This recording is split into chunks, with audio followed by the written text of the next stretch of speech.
Hello everyone, my name is Shepard and welcome back to the Butcher's Circus. Today we're going to be watching a match that I recorded actually yesterday. I was playing a few matches and just having fun overall, and I was trying out this interesting team idea here. Essentially, the game plan was to have the Flagellant and the Crusaders survive until the end game, and have an overall very tanky backline. However, my opponent is playing like this very heavy-duty Mark team, so this is gonna be rough. So immediately he tries to focus down my man-at-arms. I have him set up for a past, so I don't really have a chance of either. I mean, I could have cleared the mark there, but he would have just marked me again with the hounds, with the Hound Master. Yeah, he gets a very strong Hound's Rush there for 29 damage. You know, crit chance on that is like 20%. Now I can actually use the Bulwark of Light. I mean, in hindsight, the Bulwark of Light is gonna give me some protection, but it's not gonna save me from this sniper shot. Like, I knew that already.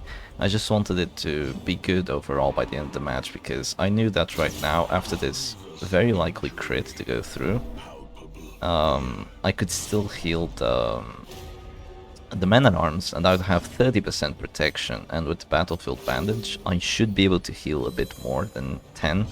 That's absolute minimum. It can heal from 10 to 12. But anyway, I still have 30% protection, so I thought it would be very unlikely for the Bounty Hunter to actually do enough damage. But he does, so we heal for the minimum amount, and he does enough damage.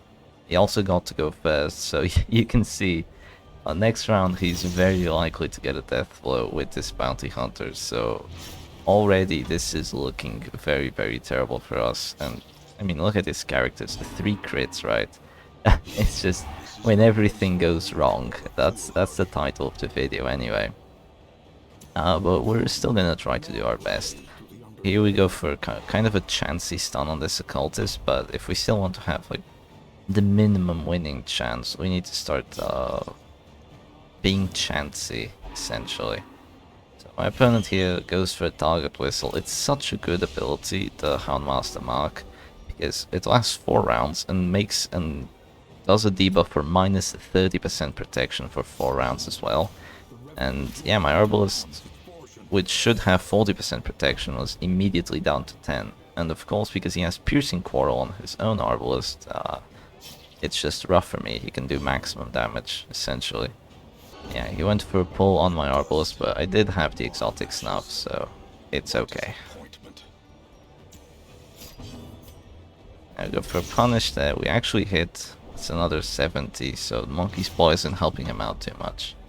Kind of fortunate for us, but you know, it's a 70% chance. It's not like something huge.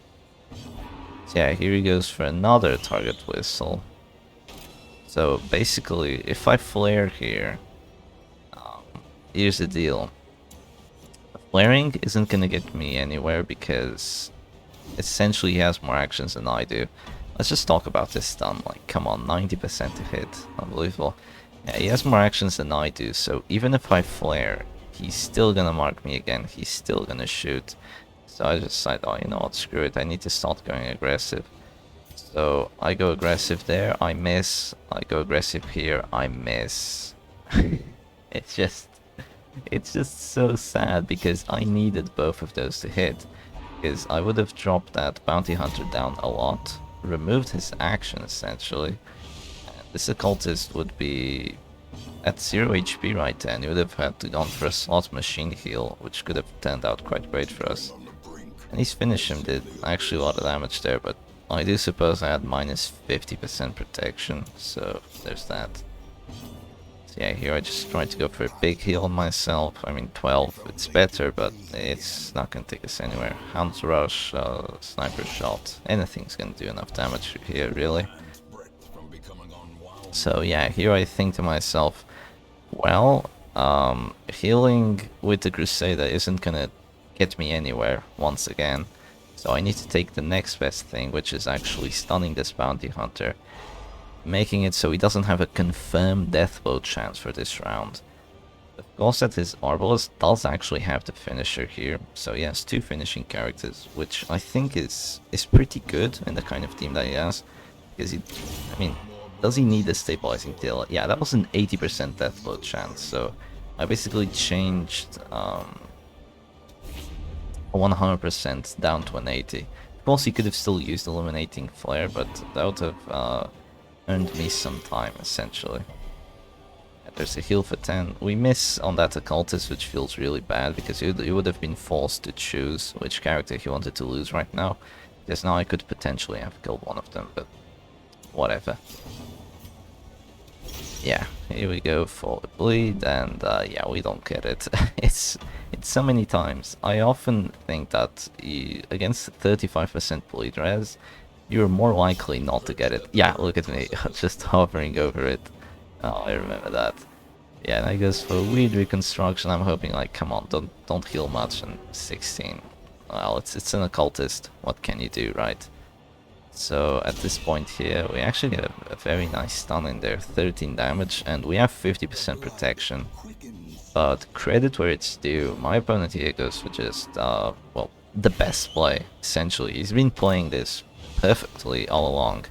Even with my 50% protection, he reduces my protection by 30. He notices that I don't have any actions left, so he can just do whatever he wants. With the piercing quarrel, he pierces the rest of my protection, and the sniper shot crit as well.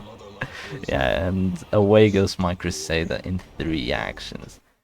So credit where it's due, he has a really good team. My opponent was like veteran, so I do like his team, but I think it would have quite a lot of problems against other marked teams. Oh, maybe. I'm not too sure. But yeah, his team is nice. I did enjoy playing against it. I just felt like if I had gotten a bit less unlucky losing the man-at-arms so early, this could have been much closer. So yeah, I hope you guys enjoyed this, and I'll see you again next time.